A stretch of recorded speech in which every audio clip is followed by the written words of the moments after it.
بسم اللہ الرحمن الرحیم۔ السلام علیکم ورحمۃ اللہ وبرکاتہ۔ صادق ٹی وی کے نورانی قاعدہ سبق نمبر 37 میں آپ کو خوش آمدید کہتے ہیں۔ آج کے سبق بھی ہمارا نون ساکنہ اور تنوین کے قواعد کے بارے میں ہے۔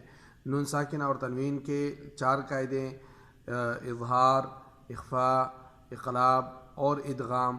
اور ہمارا سبق ادغام میں چل رہا ہے۔ پھر ادغام کی 2 قسمیں تھی، ادغام بغیر غنہ کے اور ادغام غنہ کے ساتھ۔ کل جو ہے ہم نے ادغام بغیر غنہ کے 36 نمبر سبق میں پڑھا۔ آج 37ویں نمبر سبق میں ہمارا ادغام غنہ کے ساتھ ادغام مع الغنہ کا سبق ہوگا۔ اس کو ہم سمجھیں گے، اس کے حروف کو سمجھیں گے، اس کے طریقوں کو سمجھیں گے۔ ادغام مع الغنہ کے معنی ہے کہ غنہ کے ساتھ ملا کر پڑھنا۔ حروف ادغام کے 6 حروف میں سے 2 حروف کو آپ نے لام اور را کے بارے میں آپ پڑھ چکے ہیں۔ باقی رہ گئے ہیں 4 حروف، یہ یا اور نون میم واو، یا نون میم واو جس کا مجموعہ ہے ینمو۔ ٹھیک ہے، اس کے بارے میں آج ہم پڑھیں گے۔ اور یہ ہے ادغام مع الغنہ، یعنی اس کا یہ نون ساکن اور تنوین کے بعد اگر یہ 4 حروف میں سے کوئی حرف کسی دوسرے کلمے میں آ جاتے ہیں تو پھر اس میں ادغام ہوگا، لیکن غنہ کے ساتھ ہوگا۔ بچوں کو یہ سمجھائیں کہ بچوں نون ساکن اور تنوین کے بعد ان 4 حروف میں سے کوئی حرف دوسرے کلمے میں آ جائے تو نون ساکن اور تنوین کو غنہ کے ساتھ ملا کر پڑھیں گے۔ جیسے ایُؤْتَى،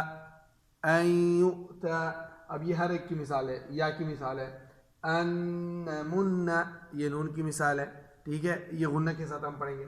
اور میم کی مثال عمن، اور واو کی مثال الہا۔ یہ دیکھو آواز آ رہی ہے ناک میں، یہ ہر ایک کی مثال ہے۔ اس کی ہم مشق کریں گے آگے جا کر، آخر سبق میں اس کے ہجے اور روا ہم دونوں پڑھیں گے۔ تو اسی طرح بچوں کو سمجھائیں کہ اگر ان 4 حروف میں سے کوئی حرف بھی جو ہے نون ساکن اور تنوین کے بعد آتا ہے تو اس میں ادغام ہوگا۔ اچھا، کچھ چیزوں کی وضاحت یہاں پہ ضروری ہے۔ سب سے پہلی چیز جو ہے کہ ادغام مع الغنہ میں ہجے کرتے وقت نون ساکن اور تنوین دونوں کا نام لیا جائے گا۔ جو ادغام غنہ کے ساتھ ہے اس میں نون ساکن کا بھی اور تنوین کا بھی دونوں کا نام لیا جائے گا۔ ادغام جو بغیر غنہ کے تھا ہم نے اس میں پڑھا تھا کہ نون ساکن کا نام ہجے میں نہیں لیا جائے گا، روا میں بھی نہیں لیا جائے گا۔ یعنی جب ہم کسی حرف کے ہجے پڑھیں گے، جوڑیں گے اس کو، تو اس میں ہجے کرتے وقت بھی نون ساکن کو ہم درمیان میں نہیں لائیں گے، پڑھیں گے نہیں، ٹھیک ہے، اور روا میں بھی نہیں پڑھیں گے۔ لیکن جو غننے والا ہے اس میں نون ساکن کا نام لیا جائے گا، لیکن اس میں بھی بعض میں لیا جائے گا، بعض میں نہیں لیا جائے گا۔ اس کو ہم بتائیں گے آپ کو مثالوں سے۔ اس میں نون ساکن اگر آتے تو بھی اس کا نام ہجے میں بھی لیا جائے گا اور تنوین کا نام بھی لیا جائے گا۔ تنوین کا نام تو ویسے اس میں بھی لیتے تھے جو بغیر غنہ کے تھا، لیکن پڑھتے ہوئے نہیں لیں گے۔ دوسری بات کی وضاحت یہ ہے کہ نون ساکن کے بعد واو اور یا آ جائے تو ہجے کرتے وقت نون ساکن کا نام لیا جائے گا۔ اس کی مثال ہے، یعنی نون ساکن کے بعد یا آتی ہے یا واو، جیسے مثال کے طور پر ایُؤْتَى، یہاں پہ نون ساکن کے بعد یا آئی ہے تو یہاں پہ ہم نون ساکن کو ہجے میں پڑھیں گے۔ یا مثال کے طور پر فَمَن يَعْمَلْ، اب یہاں پہ نون ساکن کے بعد یا آ رہی ہے تو بھی ہم ہجے میں اس کا نام لیں گے۔ یا جو ہے واو آتا ہے مِن وَرَائِهِمْ، اب یہاں پہ نون ساکن کے بعد واو آتا ہے تو نون ساکن کے بعد واو یا آ جائے تو نون ساکن کا نام لیا جائے گا۔ حالانکہ یہ غننے والے مثال ہیں، لیکن اس میں فرق یہ ہے کہ اگر نون ساکن کے بعد واو یا آ جاتی ہے دوسرے کلمے میں تو پھر نون ساکن کا نام لیا جائے گا۔ اچھا، اور تیسری بات کی وضاحت یہ ہے کہ نون ساکن اور تنوین کے بعد یا اور واو میں سے کوئی حرف اسی کلمے میں آ جائے۔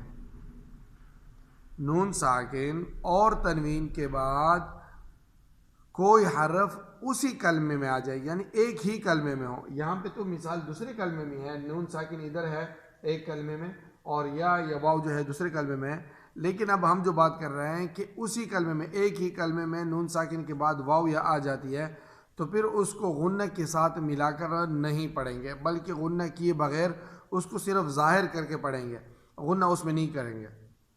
جیسے اس کی مثال ہے دنیا، صنوان، قنوان، بنیان۔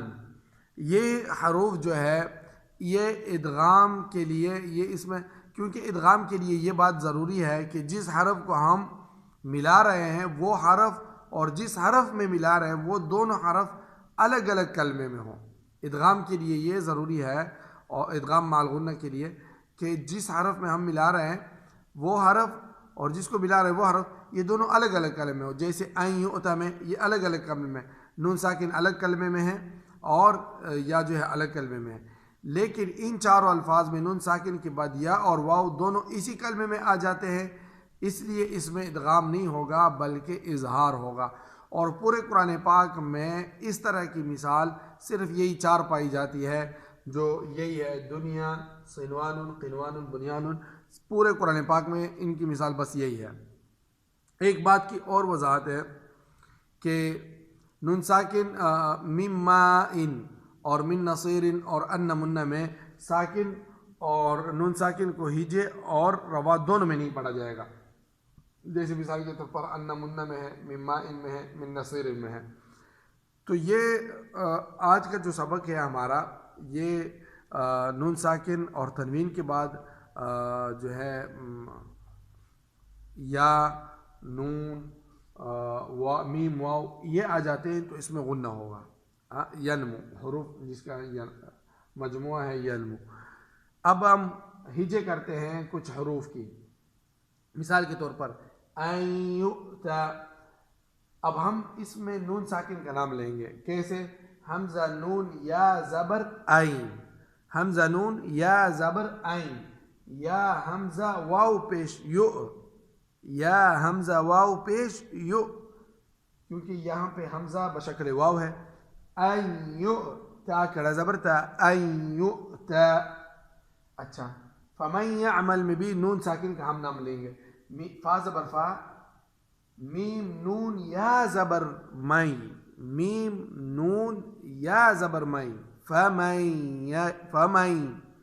یا عین زبر یا، فمن یا، میم لام زبر مل، فمن یعمل۔ اور نون ساکن کے بعد واو آ جائے تو بھی نون ساکن کا نام ہم ہجے میں لیں گے لیکن روالی میں نہیں لیں گے۔ میم نون واو زبر، میم نون واو زیر میو، میم نون واو زیر میو، واو زبر وا، میو وا، را الف مد زبر را، میو ورا، حمزہ زیر ای، میو ورائی، حامیم زیر ہیم، میو ورائہم۔ اچھا، یہ تو تھا نون ساکن جس کا ہجے میں ہم نام لیں گے۔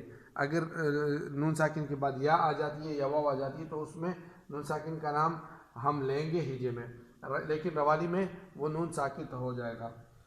اچھا، نون ساکن کا نام ہم نہ روانی میں لیں گے اور نہ جو ہے ہجے میں، لیکن غنہ ہوگا، جیسے ان من۔ اب یہاں پہ ہم اس کی ہجے یہ کریں گے کہ اس کو ہم درمیان میں سے ہجے میں نہیں لائیں گے، ہم بولیں گے حمزہ نون زبر ان، نون زبر نہ، ان، میم نون پیش من، نون زبر نہ، من، ان من، وقفا ان من۔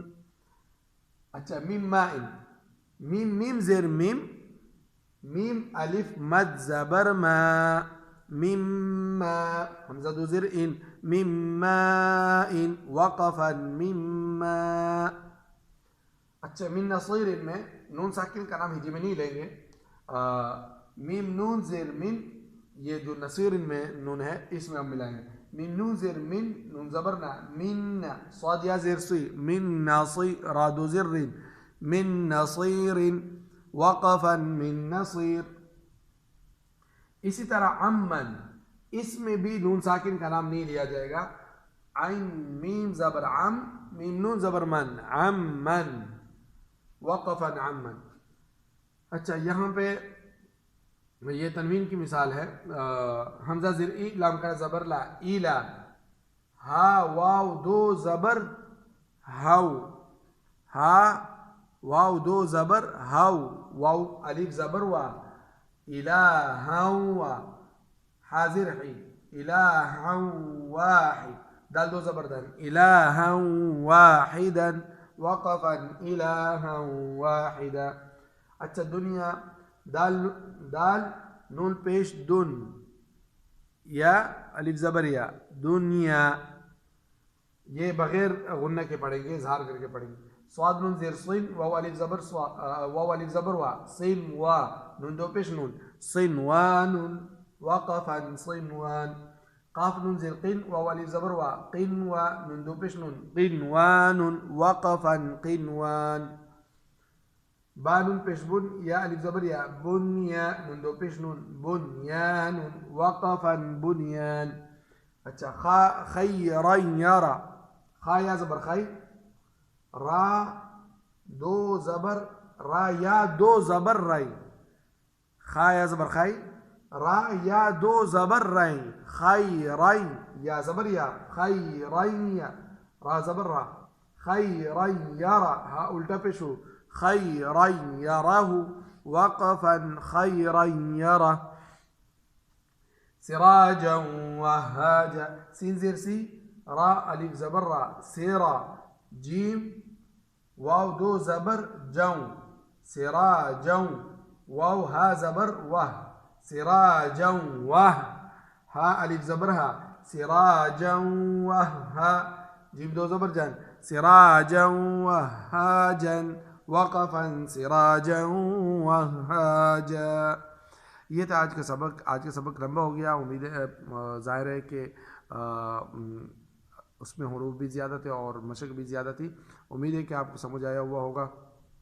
آپ کو سمجھ نہ آئے تو آپ کمنٹ میں جا کر پوچھ سکتے ہیں. کسی چیز کے بارے میں اشکال ہو تو انشاءاللہ اس کی وضاحت کی جائے گی. اور سبق کو انشاءاللہ لائک کریں، شیئر کریں، اور اس کو صدقہ جاریہ سمجھ کر جو ہے دوسروں کے ساتھ شیئر کریں. جزاکم اللہ خیرا فی الدارین.